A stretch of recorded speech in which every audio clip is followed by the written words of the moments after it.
¿Qué tal? Bienvenidos nuevamente y una vez más a Planeta Cero, nuestro podcast alrededor del mundo del misterio y temáticas similares, como ya sabéis. Y hoy lo que vamos a hacer es juntar un par de esas temáticas que solemos tratar aquí en el podcast.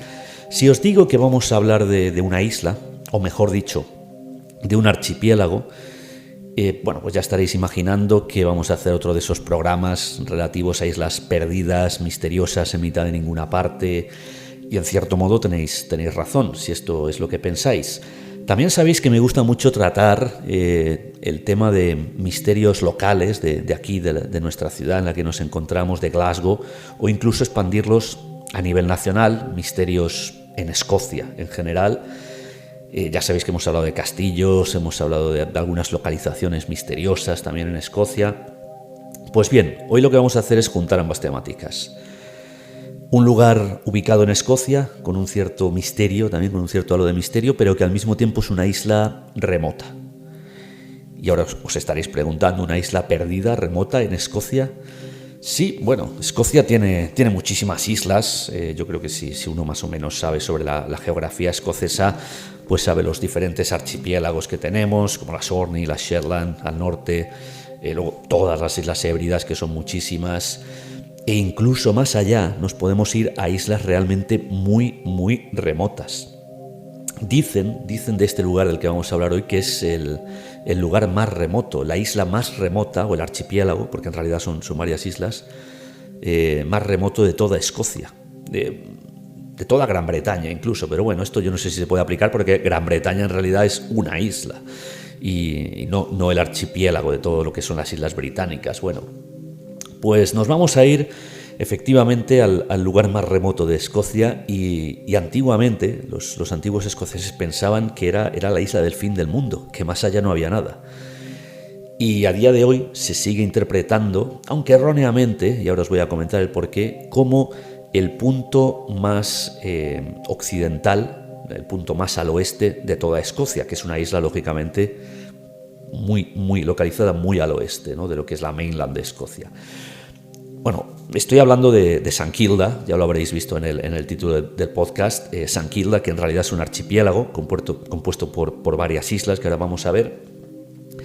Y esto que os comentaba antes sobre la punta más o la localización más occidental de Escocia no es del todo cierto. Y los que sepáis de geografía escocesa, ahora supongo que ya habréis deducido por qué. Los que sigáis nuestro podcast también habréis deducido por qué. Y es que en su día ya hicimos un podcast, un programa dedicado al pequeño islote, al pedrusco en mitad del Atlántico, que es Rockall. ¿Qué es eso? Es un pedrusco sin ningún tipo, lógicamente, de habitantes, no tiene ni siquiera suficiente extensión, no es más que una piedra en mitad del océano, que efectivamente este sí que es el punto más occidental de Escocia. Pero bueno, si lo queremos tomar como el punto occidental habitado, el punto más occidental habitado de Escocia, podría serlo, o lo fue durante algún tiempo, porque lo cierto es que St. Kilda a día de hoy tampoco tiene una población constante. Bueno, vamos a entrar en materia porque yo supongo que ya son demasiados datos que van apareciendo, pero efectivamente, como siempre digo, vamos al mapa. Os ponéis el mapa delante, la aplicación que queráis, Google Earth, Google Maps o cualquier otra, y buscáis St. Kilda. St. Kilda, que os lo comentaba al principio, es un archipiélago compuesto por algunas islas mayores y otros islotes e incluso pedruscos también. La isla mayor es la isla de Hirta, a la que muchas personas se refieren a la isla mayor de Hirta como St. Kilda, ya apropiándose lo que sería el nombre de todo el archipiélago. Bueno, pues hay que distinguir. El archipiélago efectivamente es St. Kilda, pero la isla mayor, que, fijaos, ocupa el 78% de la superficie total, es efectivamente la isla de Hirta. Algunas otras de las islas principales son Den, Soey o Borey son algunas de las islas de este archipiélago de St. Kilda. Pero bueno, yo voy a hacer como hacen la mayoría de escoceses, ¿no? Al hablar de Hirta, pues quizás seguramente en muchas ocasiones me refiera a St. Kilda, a todo el archipiélago, solo para hablar de la isla mayor. Su posición en el mapa, aunque supongo que ya estaréis viendo St. Kilda delante vuestra o ya la habréis localizado en el mapa, pero bueno, insisto, está mucho más al oeste de lo que son las Hébridas exteriores, zona noroeste de Escocia, y para que veáis, ¿no? O para que os hagáis una referencia, lo más cercano que hay a St. Kilda, lógicamente al este de St. Kilda, son las últimas Hébridas exteriores, en este caso la isla de Harris y la isla de North Uist serían las más cercanas, que se encuentran a unas 40 millas aproximadamente. Serían unos 64 kilómetros para quien utilice esta forma de medida. Bien, vamos a referirnos, ya sabéis que me encanta el tema de analizar la historia cronológica de todos estos lugares, pero en principio hay algo muy interesante referido a St. Kilda, que es la nomenclatura. ¿Por qué se llama St. Kilda? Y muchos pensaréis, bueno, pues está dedicado a un santo, ¿no? Suponemos que está dedicado porque ya el hecho de llamar a la isla St. Kilda pues debe de ser, ¿no?, en referencia a un personaje religioso. Y lo cierto es que no. Lo cierto es que se ha investigado e indagado por los siglos de los siglos quién era el tal St. Kilda, y se ha llegado a la conclusión de que nunca existió ningún santo o santa con este nombre. Entonces, ¿por qué se llama el archipiélago St. Kilda? Bueno, veremos que por una sucesión de errores y bueno, por adaptar quizá una nomenclatura que al final ha pasado a la actualidad con este nombre, jamás se ha corregido, pues casi por costumbre. Pero veremos que hay diferentes teorías y que incluso todas ellas pueden ser posibles. La primera vez que vemos St. Kilda en un mapa, y además con esta nomenclatura ya, es en un mapa neerlandés del año 1666, siglo XVII. Vamos a ver que St. Kilda pues estuvo ya habitada. Luego, cuando analicemos toda la historia, veremos que estuvo habitada durante muchísimo tiempo antes, pero en la primera ocasión que aparece en un mapa, ya con esta nomenclatura, es en esta época. ¿Y de dónde viene el nombre? Bueno, pues hay quien dice, una de las teorías dice que podría venir del antiguo nórdico. Estamos hablando de una zona con muchísima influencia vikinga, lógicamente por su posición en el mapa, y que pues una nomenclatura en el antiguo nórdico sería Sundkelda, que significaría pozo de agua dulce. Puede tener su lógica si tenemos en cuenta que su posición remota y los navegantes que fueran buscando habituallarse de agua dulce pues lo pudieran encontrar, ¿no?, en este archipiélago. Así que de ahí, de Sundkelda, podría venir del antiguo nórdico este nombre. Como veis, se parece bastante. Sundkelda, St. Kilda, podría ser. La acepción en el idioma nórdico, en el idioma vikingo antiguo, para la palabra pozo sería también Shilda o Hilda, depende cómo se pronuncie. Hay una curiosidad en este asunto, y es que los antiguos habitantes de St. Kilda, que luego veremos que en un momento dado pues ya emigraron, y por eso St. Kilda todo el archipiélago quedó despoblado. Los antiguos habitantes hablaban tanto el gaélico como el inglés. Ya cuando aprendieron a hablar inglés, lo pronunciaban de una forma bastante curiosa, y es que lo que es la CH o la H al principio de las palabras no pronunciaban esa H aspirada, que podría ser Hilda, sino que la pronunciaban como una K.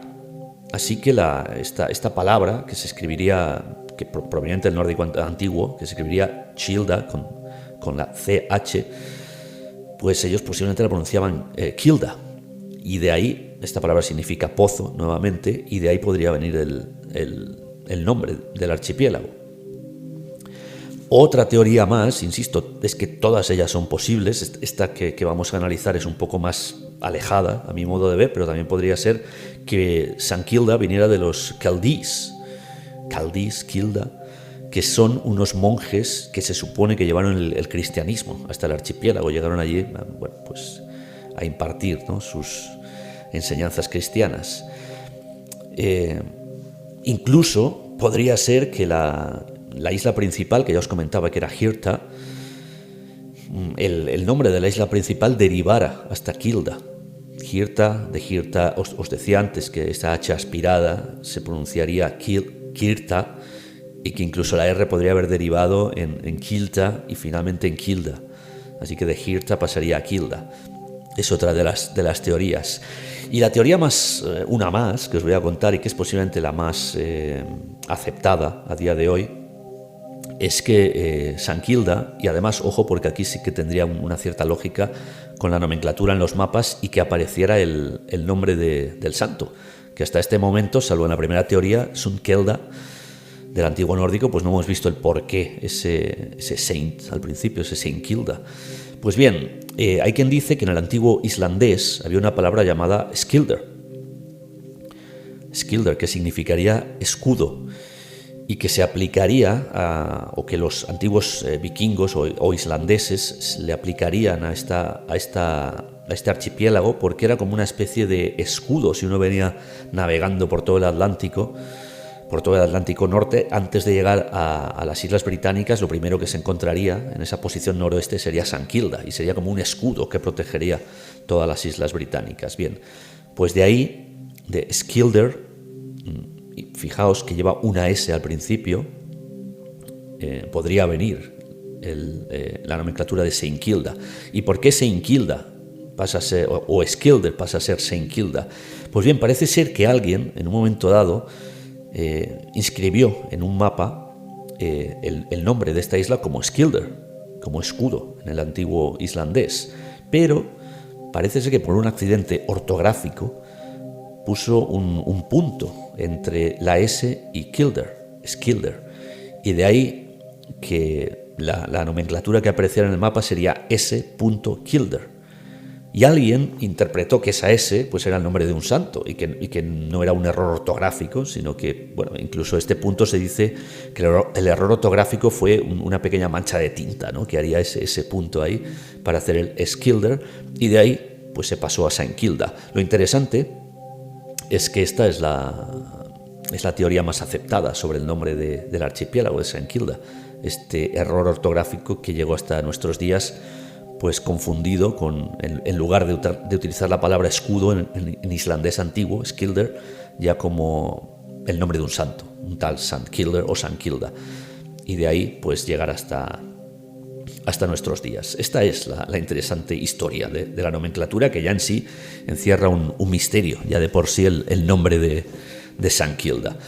Bien, como os comentaba, a día de hoy no está poblada la isla de forma permanente. Luego veremos que sí, porque han habido unas bases militares, científicas, que es cierto que tienen una cierta rotación en la población o en la gente que está allí. Incluso en ocasiones se quedan despobladas, pero lo que es población autóctona, habitantes, pues realmente no hay a día de hoy, aunque durante muchísimo tiempo vamos a ver que sí, que hubo habitantes, no solo en la isla principal, en Hirta, sino durante mucho tiempo pues también en las otras islas. Y es cierto que en los últimos siglos la población pues sí que solamente estuvo en la isla principal, en Hirta, concretamente en una pequeña población que sería pues el único asentamiento que quedaría, que sería el asentamiento de Village Bay. Bien, y ahora sí vamos a entrar en la historia cronológica para que os hagáis un poco de la localización espacio-temporal, un poco de cómo fueron yendo las cosas en este lugar de Saint Kilda y el por qué ha llegado hasta nuestros días en la forma que ha ido evolucionando. Bueno, Saint Kilda va a pareceros muy curioso, pero es uno de los lugares de las Islas Británicas que cuentan con poblaciones más antiguas, o que hubieron pobladores desde épocas más lejanas. Fijaos que se sospecha que ya desde el 4000 a.C. hubo pobladores. Hace ya más de 6000 años ya había pobladores en esta zona, en este archipiélago de Saint Kilda. Hay quien lo pone muy en duda porque no se han encontrado restos arqueológicos que se remonten a tanto tiempo atrás, pero sí que es cierto, los primeros restos arqueológicos datados son del 2000 a.C.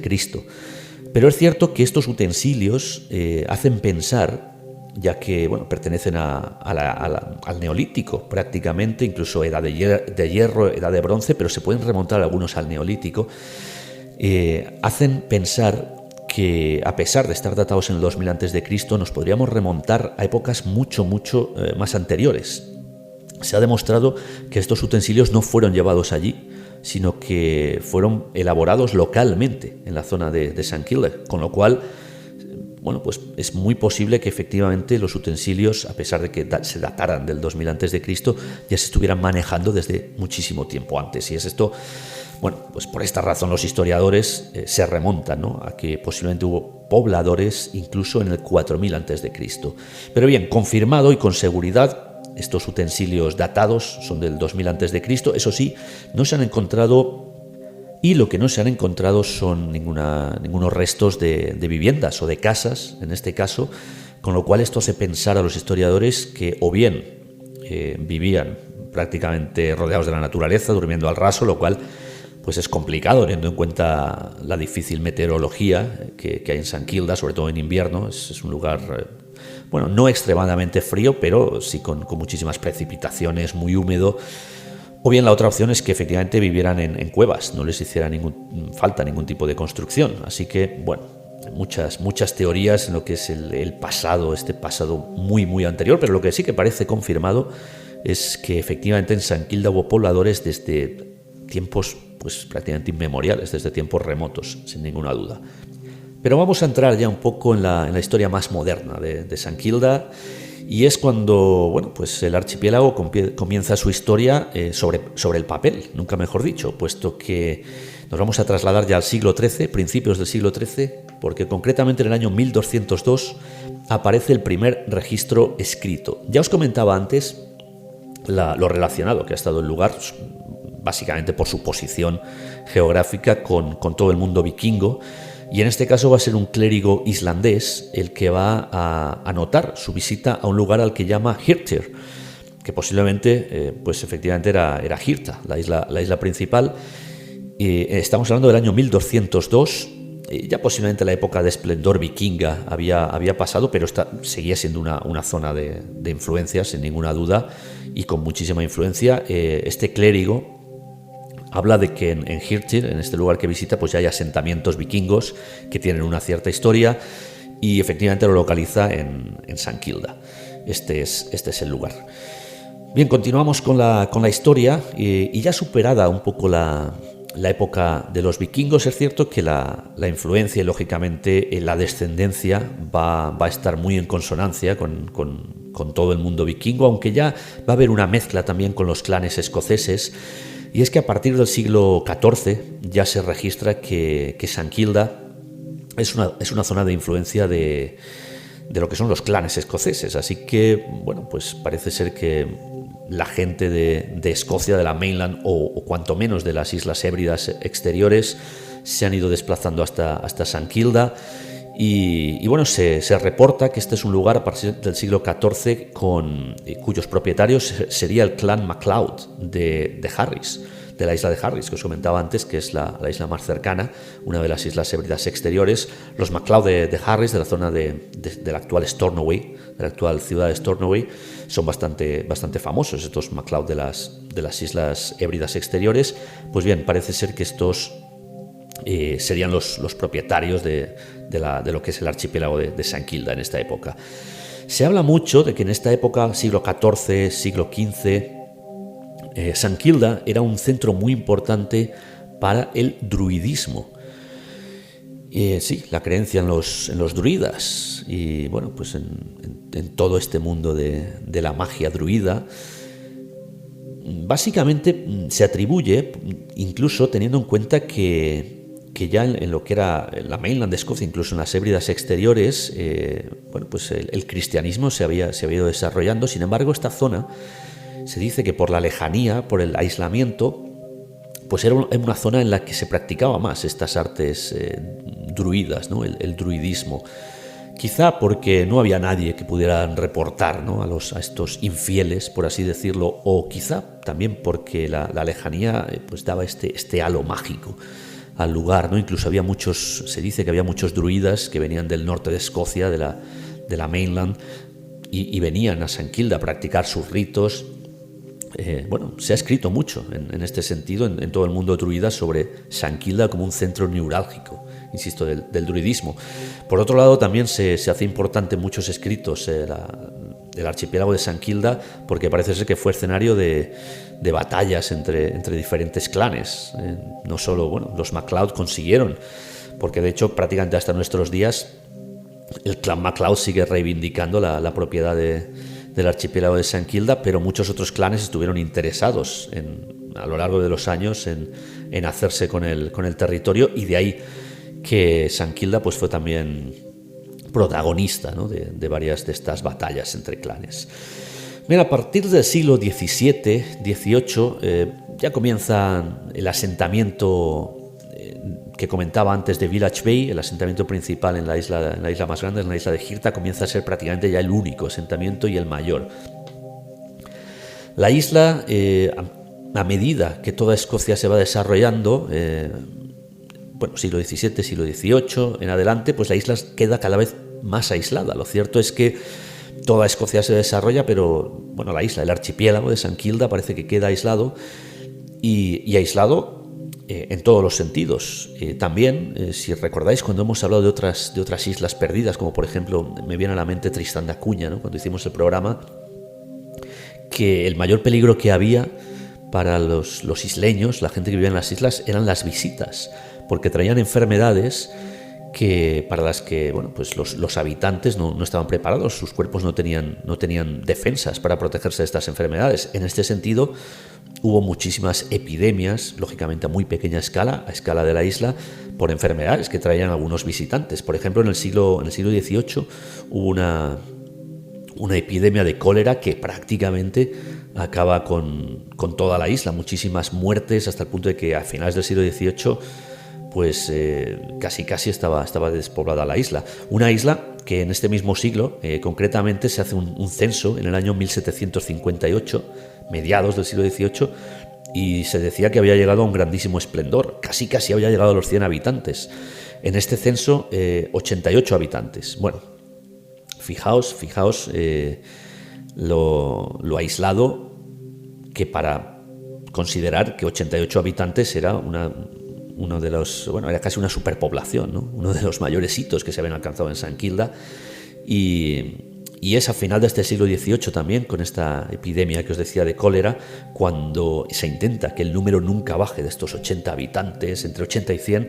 Incluso hay familias que migran desde Harris, desde la isla de Harris, para llegar a San Quilda, ¿no?, y mantener la población. Sin embargo, el siglo siguiente, el siglo XIX, concretamente a mediados de siglo, en 1851, las condiciones se hacen cada vez más difíciles y muchos pobladores comienzan a buscar oportunidades, en este caso viajando de nuevo de vuelta a Harris o incluso ya a la mainland de Escocia. En 1851 se produce una emigración casi masiva, cuando 36 habitantes se les propone una nueva oportunidad en el otro lado del mundo, en Australia, y emigran hasta Australia. 36 habitantes de estos entre 80 y 90 que emigran a Australia, con lo cual la población sigue descendiendo, y lo cierto es que las condiciones en San Quilda pues no mejoran. Es una economía prácticamente de subsistencia y pues viven de lo que tienen, insisto, subsistencia. Nadie les va a ayudar.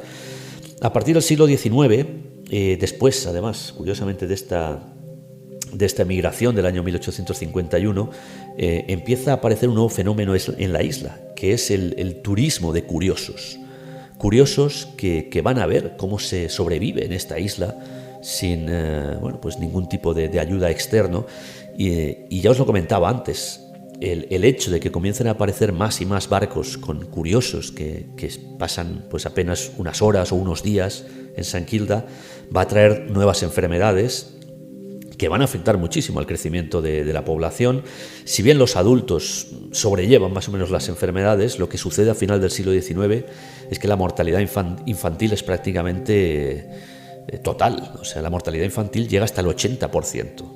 Esto quiere decir que de cada 10 niños que nacen, 8 mueren durante su infancia. y se atribuye a estas enfermedades que traen desde fuera, ¿no? los turistas curiosos.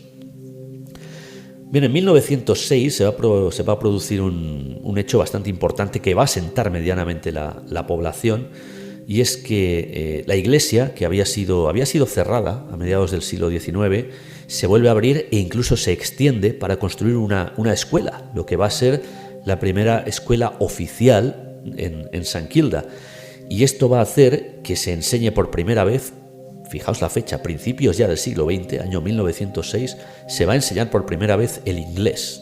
Hasta ese momento en St Kilda no se hablaba inglés en absoluto, y el único idioma, o el idioma más o menos oficial, era el gaélico escocés, que sí que se enseñaba, más de forma privada que en una escuela realmente. La enseñanza hasta ese momento pues no era de reunir alumnos en una escuela, sino era más a nivel privado, a nivel de casas. Ahora sí, por fin se abre esta escuela y se enseña el inglés.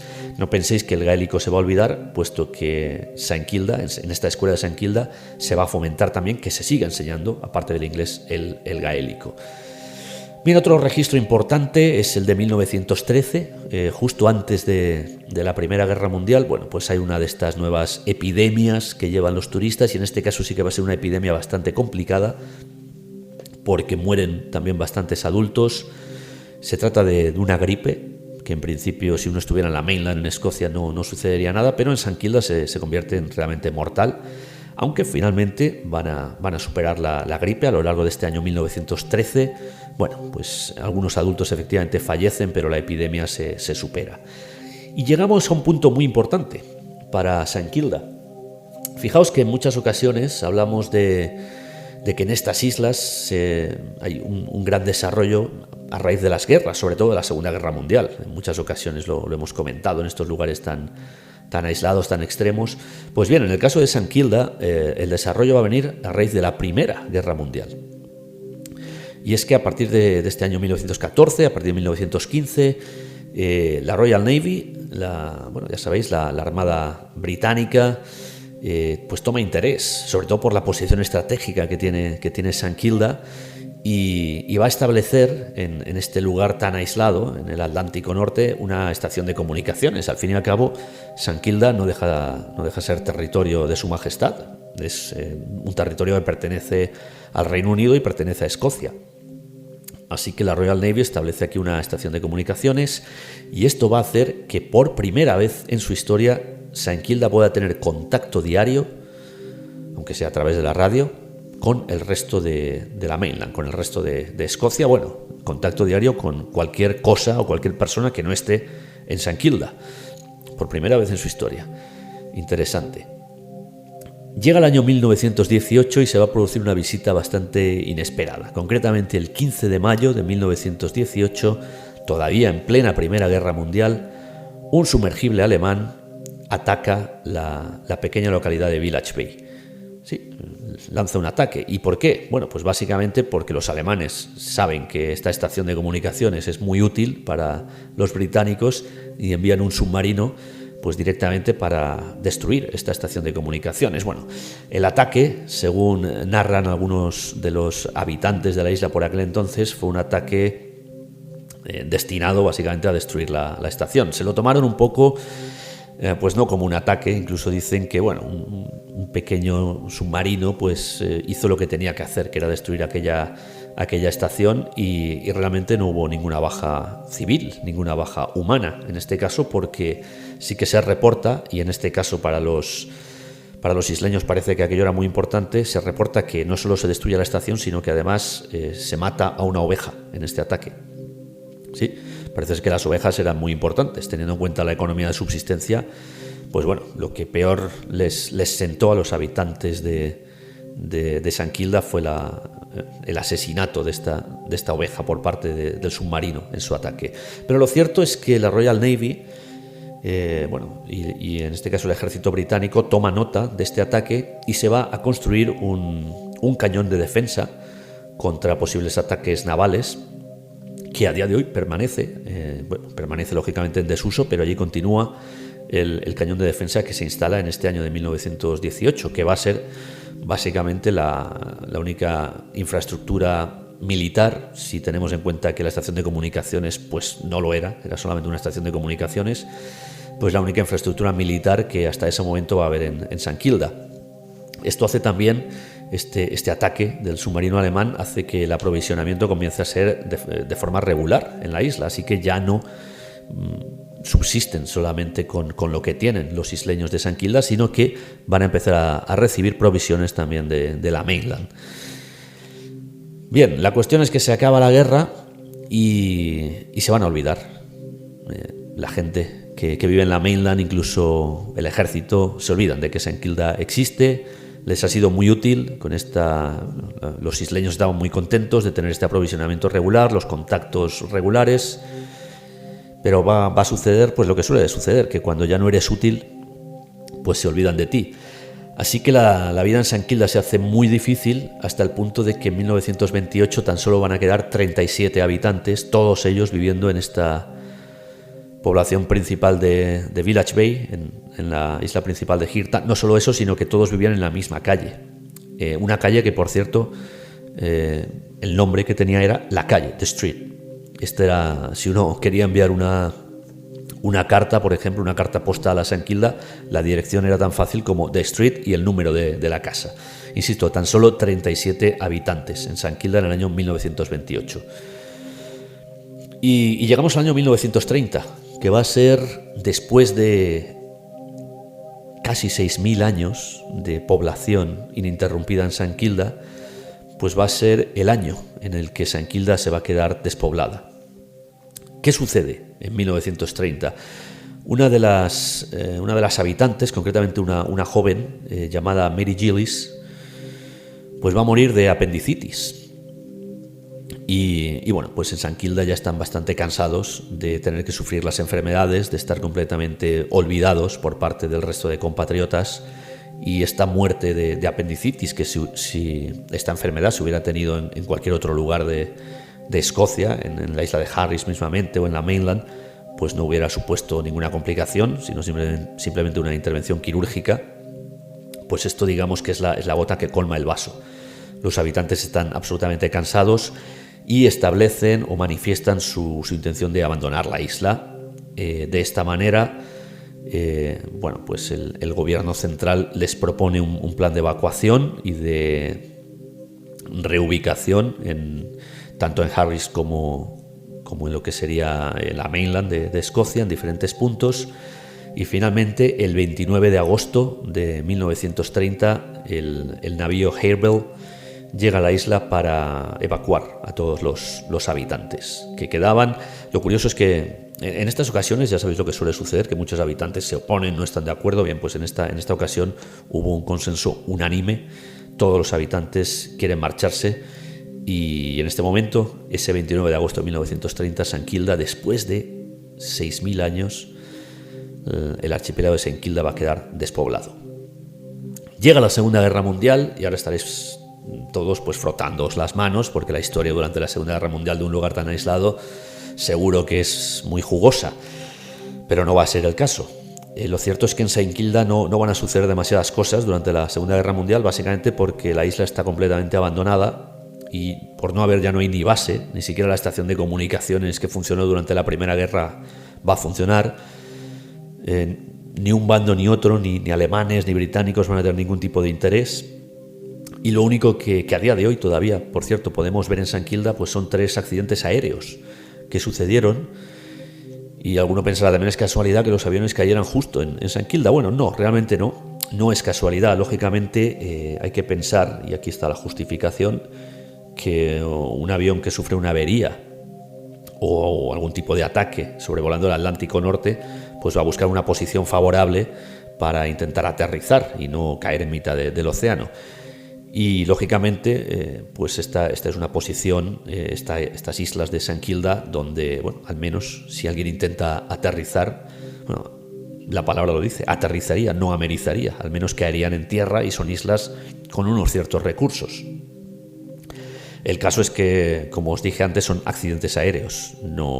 Si se intentó hacer un aterrizaje no se consiguió, y efectivamente pues todos los tripulantes de estos aviones perecieron en este intento de aterrizaje. Hay que tener en cuenta que St. Kilda tampoco tenía ninguna ninguna zona habilitada, ¿no? Ninguna pista de aterrizaje, aeródromo o similar. Así que bueno, pues era un intento de aterrizar en una superficie además pues no demasiado favorable. También se reporta un naufragio de una lancha rápida. Esto es todo lo que sucede durante la Segunda Guerra Mundial, insisto. St Kilda estaba completamente olvidada. Pero a partir de 1957, St Kilda recobra su importancia. Y es que a alguien, nuevamente dentro del ejército británico, se le ocurre la idea de establecer una base militar. Bueno, los británicos son muy de ubicar bases militares en lugares lejanos, pues quién sabe con qué intenciones, ¿no? Y esta base que se ubica en St Kilda, pues no deja de ser un tanto secreta y misteriosa. Secreta no porque todo el mundo sabe que la base está allí, pero lo cierto es que no hay acceso de civiles.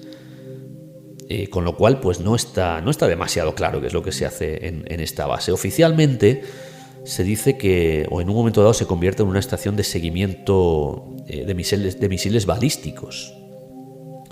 Incluso hay quien va más allá y dice que en esta base se ubica un silo con armamento nuclear en St Kilda. Esto no es oficial, pero sí que ha habido muchas personas, o si queremos llamarlos teóricos en este caso, y también mucho personal de organizaciones antinucleares que bueno, con estas sospechas pues han intentado hacer algunas manifestaciones, acercarse a St Kilda, activistas fundamentalmente, pero claro, como no está confirmado que efectivamente haya armamento nuclear en St Kilda o que haya estos silos nucleares, pues es complicado. Pero ahí está el misterio de esta extraña base militar que durante muchísimos años, insisto, 1957, fijaos también en la fecha, porque se acerca, bueno, estamos en plena Guerra Fría, pero se acercan algunos momentos complicados, ¿no? Como la crisis de los misiles a principios de los años 60 en el Caribe, y bueno, pues no deja de ser una zona del Atlántico Norte muy estratégica. Y bueno, pues esta base militar, quién sabe, ¿no? Los secretos que ocultaba en aquel entonces. Lo cierto es que la base militar va a estar operando durante bastante tiempo, pero a partir de los años 80 y 90 pues queda, no voy a decir en desuso, pero lo cierto es que incluso en ocasiones, a partir del año 57 sí que había una cierta renovación de personal, militares que habitaban en esta base, pero en esta época ya, 80, 90, casi llegando al 2000, la base en ocasiones incluso queda despoblada, sin absolutamente nadie, sino simplemente funcionando con automatismos. Así que, bueno, pues es complicado. Todas estas teorías que nos hablaban de la posibilidad de unos silos nucleares, no sé hasta qué punto podrían ser ciertas.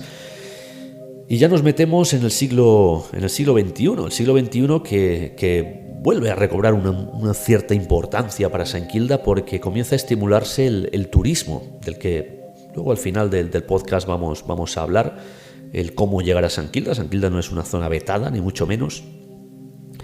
En el año 2016 se produce un punto bastante interesante y que tiene que ver con la evacuación, si recordáis, en 1930. Y es que en el año 2016 va a fallecer la última persona nativa de St Kilda, que es una señora llamada Rachel Johnson, que con 93 años de edad fallece. Insisto, es la última nativa que quedaba con vida. Es una persona que fue evacuada efectivamente en 1930 a los 8 años de edad. Cuando tenía 8 años dejó la isla y bueno, pues es la última sankildiana, si podemos decir así, que fallece en este año de 2016. En 2018 se va a producir una renovación de la famosa base militar, de esa extraña base secreta, quizá por darle un poco de claridad y también porque bueno, pues a partir de esta época el turismo comienza a ser bastante más habitual y no queda bien tener una base secreta militar, que luego veremos que el turismo es un turismo bastante libre y cualquiera, por así decirlo, puede llegar hasta la base. Bien, lo que hace esta base es que cambia, ¿no? Como siempre en muchas ocasiones decimos cuando hay bases de esta índole, cambia la nomenclatura, deja de ser una base militar y pasa a ser una base científica. De esta manera no solo siguen llegando militares a la base, sino que también aparte de los militares, van a llegar también científicos para hacer sus investigaciones sobre el terreno, estación meteorológica, como suele suceder en estos casos, y la población ya va a ser una población constante de entre 20 y 70 personas. Ya no va a quedar la base secreta, bueno, ya no tan secreta, la base ya no va a quedar despoblada, así que bueno, podemos decir que Sant Quilda está repoblada, aunque solo sea de forma permanente y con rotación de personal, pero siempre va a haber un mínimo de 20 personas en esta base. Y bien, os hablaba antes del turismo de Sant Quilda, un turismo que se está fomentando, de hecho. No os penséis que es un lugar dejado de la mano de Dios al que solo van unos cuantos freaks y curiosos que van a ver este lugar. No, realmente incluso hay una página web que podéis buscar en internet, podéis buscar buscando Sant Quilda, lo primero que os va a aparecer como resultado es esta página web que fomenta el turismo, incluso os dice los lugares a visitar, las actividades, todo muy relacionado con la naturaleza, con el ecosistema. Y bueno, incluso esto está haciendo que se hayan renovado algunas de las estructuras. Por ejemplo, en la población de Village Bay, pues la iglesia y la escuela se han renovado hasta el punto de que, bueno, incluso hay uno de los cottages, una de las pequeñas viviendas, se ha hecho un pequeño museo, ¿no?, en el que se muestran fotografías y artilugios de la época en la que estaba todavía habitado. Y la iglesia y escuela, ya sabéis que era un edificio común, la iglesia y la escuela, pues se restauraron para dar la bienvenida a los turistas que lleguen. Y bueno, es cierto que es un turismo muy rudimentario, porque ahora vamos a ver algunas peculiaridades de quien quiera visitar el lugar, pero se puede visitar. ¿Cómo visitarlo? Pues hay barcos que llevan desde la isla de Skye. Hay una línea de navegación que no os esperéis un ferry, lógicamente, porque uno no puede ir en automóvil, ya que no hay infraestructura de carreteras ni nada similar en Sant Quilda, pero bueno, pues cualquiera que puede, cualquier campista en este caso, sí que puede ir desde Skye. También esta es la línea oficial, la línea regular, la que va desde Skye hasta Sant Quilda, pero también hay barcos privados que lógicamente van desde la cercana isla de Harris, así que si uno llega hasta Harris, pues también puede llegar hasta Sant Quilda. Lógicamente, aunque Skye está más lejos que Harris, lo que es la línea regular va desde Skye porque es mucho más fácil llegar a la isla de Skye. Hasta Skye hay un puente que une Skye con la mainland de Escocia, con lo cual uno puede ir en automóvil directamente desde las ciudades principales de Escocia, Glasgow, Edinburgh, cualquier otra ciudad, Inverness, puede ir hasta Skye y puede ir hasta este punto, tomar el barco y llegar hasta Sant Quilda. Con lo cual, llegar no es nada difícil. Por eso se está fomentando el turismo. Hay que decir que el turismo que se hace es turismo de acampada. Lógicamente no hay ningún tipo de ubicación, ni resorts, hoteles, hostales, no hay ningún tipo de acomodación para los turistas. Así que es zona de camping. Camping libre, tampoco hay una zona acotada para acampar. Es básicamente lo que decía antes, un poco turismo salvaje en contacto con la naturaleza. Es cierto que hay una condición, y es que la estancia máxima en la isla es de 6 días. No se puede estar durante más de 6 días para el que quiera ir a visitarla, pero el que quiera ir tiene completa libertad para recorrer la isla durante, uno puede estar un día o unas horas, simplemente si quiere. Pero, insisto, el máximo de 6 días. No hay, insisto, ningún tipo de instalaciones y, lógicamente, se recomienda que el que quiera visitar la isla tiene que llevar todo para la subsistencia. Y todo implica, pues en este caso, una tienda de campaña, si uno quiere acampar, alimentos, agua, aunque lógicamente agua uno puede encontrar en la isla, pero es recomendable que uno lo lleve todo prácticamente, puesto que tampoco hay electricidad. Con lo cual, hay que tener en cuenta si uno, por ejemplo, quiere llevar un teléfono celular o cualquier tipo de entretenimiento eléctrico bien recargado. Lógicamente no hay ningún tipo de electricidad en la isla y tampoco hay, lo decía por lo de los teléfonos celulares, tampoco hay señal de telefonía móvil o telefonía celular, no hay ningún tipo de señal, con lo cual, uno prácticamente tiene que ir a subsistir con lo opuesto. Así que y esto es algo que si uno entra en la página web, insisto, de turismo de Saint-Kilda, está todo perfectamente explicado. Yo hago estas reseñas, pero si uno tiene curiosidad y realmente quiere visitar el lugar, no es difícil, no es como estas islas perdidas que nos hemos encontrado en ocasiones, que uno tiene que pedir permisos, o en otras incluso no se puede porque son zonas militares. No, en este caso sí que se puede ir sin ningún tipo de problema, pero con estas dificultades.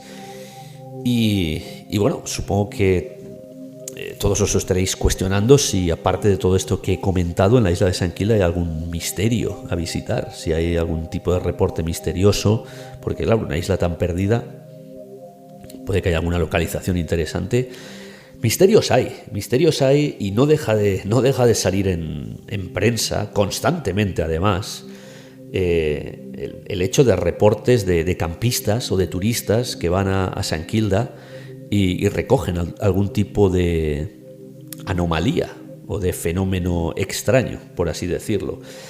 Esto llegó a ser vamos a decirlo claramente, nadie ha reportado haber visto ningún fantasma, pero sí que es cierto que se escuchan, sobre todo si uno va recorriendo el antiguo asentamiento de Village Bay, se recogen todo tipo de sonidos extraños. Y ya no estamos hablando de una puerta que se abra y se pueda cerrar sola. Es un lugar que lleva abandonado casi 100 años, y cualquier cosa puede uno escuchar de las construcciones que lógicamente están en un estado ruinoso. Pero aparte de eso es que se escuchan gritos en la noche, se escuchan llantos de niños. Claro, todo esto hizo voces incluso, todo esto hizo que en su momento los aficionados a las psicofonías y a recoger pues todo este tipo de extraños sonidos referentes al más allá, fantasmas, pues sí, han habido grupos que han ido allí con todo su equipo autónomo, por supuesto, insisto, no hay electricidad, a intentar recoger estos extraños sonidos. Claro que las conclusiones que muchas veces se han sacado al respecto de toda esta leyenda, hay que tener en cuenta que si hay un lugar en el que se pueden recoger pues todos estos gritos de horror, voces del más allá, posiblemente podría ser Saint-Kilda y Village Bay concretamente. Hay que tener en cuenta el aislamiento, los horrores por las epidemias, las muertes que han habido en aislamiento. Pues sí, es un lugar posiblemente donde ha habido mucho sufrimiento, pero lo cierto es que todos los expertos que han ido han reconocido que absolutamente todos los ruidos, voces o llantos, a todos les han encontrado una explicación plausible dentro de lo normal. Es una zona con muchísimo viento. El viento, ya todos sabemos, estas son las explicaciones que se dan, todos sabemos pues que puede crear cualquier tipo de sonido similar a voces o llantos. No solo eso, sino también es una zona con una pluviosidad muy importante, muchísima lluvia, confundida con el viento, con los crujidos, los chasquidos de estas construcciones abandonadas, pues todo esto posiblemente acabe en una especie de sinfonía de ruidos macabros que se pueden confundir con gritos, con llantos, con voces. Sí, desde luego hay algo de cierto en todos estos ruidos paranormales. La verdad es que los expertos han intentado explicarlo de una forma más convencional y casi han encontrado explicación a todo. Ahora, siempre nos quedará el misterio de saber si realmente hay algo. Insisto, el que sea aficionado a todas estas temáticas o no aficionado, simplemente la curiosidad de ir a un lugar tan remoto y abandonado como Saint-Kilda, pues ya habéis visto que no supone demasiada dificultad el llegar hasta el lugar y posiblemente sea una experiencia recomendable. Yo os tengo que decir que no teniéndolo demasiado lejos, pues ya estoy organizando un viaje. Ya veremos cuándo se puede hacer. Es cierto que hay que tener unos cuantos días libres y planteárselo muy bien, porque insisto, hay que llevar absolutamente todo a Saint-Kilda, pero ya estoy organizando con algunas otras personas también interesadas en estos lugares remotos, pues una pequeña excursión que veremos cuándo se puede hacer y que desde luego pues os invitaré a ver a la investigación de campo que hagamos. Cuando la hagamos, posiblemente la traigamos aquí a Planeta Cero. De momento nos vamos a quedar con todos los datos que os he dado de este interesante lugar de Saint-Kilda Y yo espero que os haya gustado el podcast de hoy y os voy a emplazar ya hasta una próxima ocasión aquí en Planeta Cero. Hasta pronto.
Bye.